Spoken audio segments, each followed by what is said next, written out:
Lose yourself in a good book. The Board Gosh Energy Book Club. Now, can we give a disclaimer and a health warning? The next item contains, or we suspect will contain, adult material. If you are of a delicate sensibility or squeamish where matters of a sexual nature are concerned, then maybe you should go and make a cup of tea and remove young people from the room. I say that in all seriousness. I've also got all my digits crossed, hoping that we don't come off the air in the next 10 minutes. Reviewers have slammed Grey, the latest instalment in E.L. James' 50 Shades saga, and it tells the same story as his first novel, but this time from Christian Grey's perspective. Well, the reviewers be damned because it's selling off the shelves, and this morning we are joined by our 50 Shades panel of experts, broadcaster George Hook, journalist Siobhan O'Connor, and our very own Catherine Layton, who is shocked to her core by what she's read. Catherine, you are sitting close to me. Now, we must say you're a 50 Shades virgin, if you don't mind me saying, because you hadn't read any of the other books and you haven't seen the film. No interest in any of it. So what did you know about the 50 Shades franchise? I knew nothing at all. Okay. And then when I was asked... you knew it was a bit naughty? I knew it was a bit naughty, but okay. that was it. I just, okay.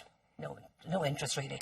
Then I was asked to, look, have a read of this. So I got the book, and after the first few, I decided, are they sending me up now on TV3? Is this a joke? Do they think I need sex education at this age in my life? I've never come across such rot in all my days. And I'm not squeamish or anything. And I'm very broad-minded. Nothing shocks me. But this really blew my mind. What? Terrible stuff. Don't ask you specifically what shocked you. It was shocking stuff. It was shocking how appallingly it was written or what they were up to? Yeah, it was very badly written for a start. What they were up to was just, I mean, good night. You needed a bit of a kind of dictionary to go along with it to explain things. Yes, there were a few things and I thought I knew it all. There were a few things Alan over my been ears. outside helping Catherine get to grips with the terminology this morning. You know something is wrong when you're getting sex explained to you by Alan Hughes. Yeah. So you wouldn't recommend it, Catherine? I wouldn't at all. No, I don't know what people are, what they're up to, even thinking about doing what they're doing. I mean, back in my day, you did that when you were in love with somebody. Do you agree, George? When you're in love, you do that sort of stuff. No, you do it all the time. Do you really? Well, I must be missing something then. I think you're on seriously, Captain, with the greatest respect. Like, once electricity was brought into rural Ireland, all this stuff happened all the time. I don't know what you're going on about. I must say, this is a great book. Are you joking me? No, I'm not. This is a great book. Do you want to review or do you just want me to show you? No. Do you want to review? Review away. This is a great book. Why? Because it sells. Right? But for the publishers and E.L. James, it's a great book. It's a great book. One. There's 536 pages. It has clearly been written by a committee. It hasn't been written by one person. Because if you go through it, you suddenly go from chapter to chapter, and there's no connection with the previous chapter. I'm sure E.L. James would disagree with that. Has this been done before? No, interestingly, has this been done before? Jeffrey Archer reputedly writes his books like that. It has been done before. Archer would disagree with that too. A group of American guys got together and said we could write a dirty book. So they parcelled out the chapters amongst each other. No, just all they had was the basic names of the people in it. They wrote 12 chapters by 12 people, published the book, and it sold millions. Now, when you read What's it called? Can you remember? Go back to my childhood. Okay. Right. But listen, that's the first thing. So this is written. There's no doubt this is written by a committee. Like, again, E.L. James and the publishers would disagree. There's no doubt she got 4 kids off the job bridge scheme, and she said, "Go out there and write a few chapters." But like, there's things about like there's emails, and there's a whole raft of emails. So she got some kid to say, "Listen, write a few emails there, so I can put that in." Now, the other thing about it is that everybody is saying it's appallingly written. But we knew that because we read the first one. Like, this woman isn't a writer. Have you read the other ones as well, George? Tons of times. I mean, they're by my bedside. Do you enjoy them? I can tell people now, forget medical science. These books are a cure for erectile dysfunction. You are really taking the Michael here. These books are a cure for erectile dysfunction. Yeah, the lovely Ingrid, I went home after 2 chapters of this. She was bending over the deep freeze. Careful. I'm very careful. There won't be a 4-letter word in this. I think it's the images, the book. She was bending over the deep freeze. And having read the book, I did it. And the people at Tesco were very upset.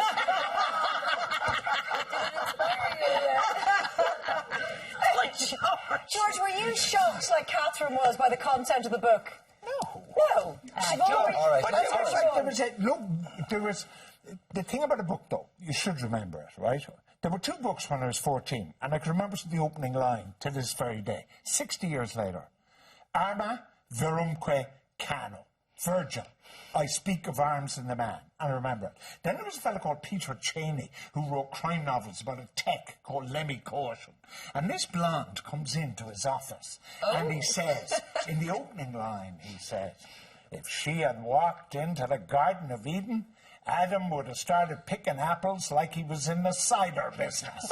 Now, I read that at 14 and I remember it to this day. I cannot remember a word that I read in this book. I Okay, can't fair remember a enough. word. Siobhan, your Siobhan, review, you're yeah. a modern young woman. Do you have a completely different take It's on this? exactly the same as the first one. If you've read the first one, this is the same, but it's just from his point of view. So, you know, there's just, if you're into the first one, the second one, the third one, and the film, you're going to love this. Because Really?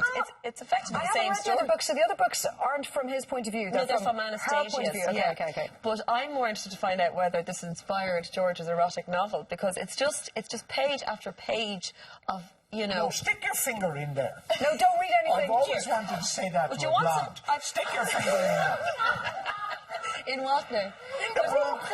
Stick your finger in the book. Anywhere. Stick it in. Right. Stick it in. I don't know, George, no. No, George. No. You are a greedy girl. My voice is still low, and she matches the pace I'm setting as I begin to circle her, I can't read this word, with my thumb, teasing and tormenting her. She cries out, her body bucking beneath me. I want to see her expression, and reaching up with my other hand. That's I enough. slip the Thank you very t-shirt. much. Stop right there. It's Right. horse manure. Absolutely. It is horse manure. Is it over? Right. Have you stopped? Oh, but it does I say. never and look, slip their t-shirt over their head. Ever. my wife and her friends all have all the books, and they, as a gang of girls, they all went to the movie, and they said they laughed as it was the best comedy that they'd seen for years. They didn't take it seriously. But having said that, I just want to refer you to the newspapers and that awful story. Oh. Now, and I know I want to be serious about this, right? Now, and you can say, oh, well, look, we can't take this kind of thing seriously. And a lot of people would say the first 3 books were fantasy and adult. This book, though, is written from a man's point of view. And we know there are men out there like that. That we know there are men who think that it's acceptable to do that. We know there are men who do that and get away with it. So if we make a joke of something like this, are we sending a very dangerous message to our daughters and to young women? Well, it was interesting what E.L. James did. She had an absolute blast. I mean, she was absolutely lambasted on Twitter. She had a Q&A. Twitter probably wasn't the forum to do it on. And a lot of people were giving out. And, you know, one of them said, is it only okay for Christian to stalk, coerce, threaten and manipulate Anna because he's hot? Or is it also okay because he's rich? So because he's rich, loaded, the helicopters, you know, buying her things, it's almost setting out a message that, on a kind of a serious level, oh, we don't mind sitting and reading this on the beach and having a laugh because he's manipulative and abusive to her, because he's rich and hot. If he was an owl lad with a beer belly or a pauper, you know, would we be as intrigued by this behaviour? Well, approaching Probably like not. this, George, you have daughters. If you thought for 1 second that one of your daughters had a man like that in her life, Yeah. what would you do? I know what you do. You take a horsewhip to him. Right, the horsewhip's a good idea, actually. I'm glad you mentioned it. Oh, God. Because this goes 2 ways. The assumption here is, with respect, the assumption here is that the man is always the manipulator. Women, equality has meant a lot of changes for women, and it's made changes also Well, in she's a this willing part. participant in the books, yes. No, we understand but that. women also do their women take horsewhips to men. I mean, so it goes both ways. But the point you're making is a serious point, and I accept that. The problem for this generation, boys and girls, is that they think sex, and I'm with Catherine, funny enough, although they think that sex is what they see in a film, a video, or a book. And nowhere in any of these books does love actually appear in it. So therefore, this generation, sadly, has a rather twisted view of what this act is. Now, the thing is, once you know in your head what it is, and you know where it rightly is placed, then you can happily go away, you know, with blondes. Well, it's very interesting, George, yeah. because Catherine, that was one of the first points that you made, Catherine, which was is that this is grand between two people who love each other. That's right, yeah. And care about each other. But had you any sense in this book that there was actually any love or affection None or whatsoever. emotional commitment? No, it was pure dirt. Pure dirt. Let's base instincts. That's his dirt, George. You feel, though, as you read it, that he almost could love her, and we're waiting for that moment. No, Catherine? Hold on, Catherine, I want to tell you something. Yes, George. In 1962, Ireland played Scotland at Murrayfield, right? And there was a court case, Rex versus Penguin Books. And Penguin had published Lady Chatterley's Lover, That's right? Yeah. We all arrive at Murrayfield at Edinburgh Airport, and W.H. Smith, the bookseller, has bought in about 5,000 copies because the Irish are coming, right? And that entire weekend, wherever you went in Murrayfield, there was Irish fellas. Reading the book. Yeah, but the unfortunate thing about Lady Chatterley's Lover is it's very well written, but it's turgid, and there's only 8 dirty pages in it. So what? You know them off by heart. Exactly. Yeah. A few fellas then said it's page 56, 127, 100. So we all just went straight to those pages, and missed the never literature. completed the book.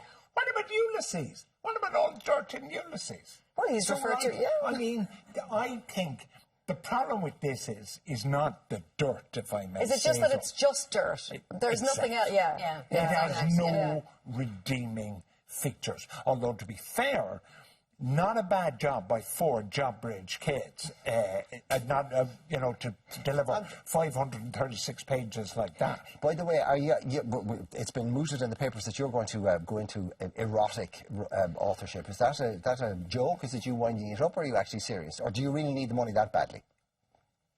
I can't wait to read Michael Caine.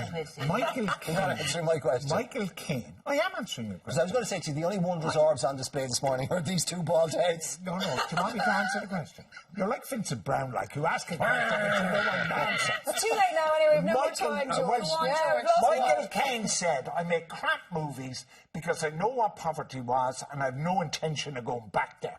I know what poverty was and I have no intention of going back there. And if writing a dirty book helps me not to go back to poverty, I'll do 500 pages, Catherine, and I'll give it to you autographed. You could write it free. together. You could write it together. Catherine could put it in It is a committee. It is a perfect threesome, isn't it?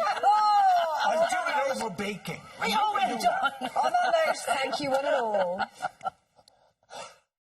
Lose yourself in a good book. The Board Gosh Energy Book Club.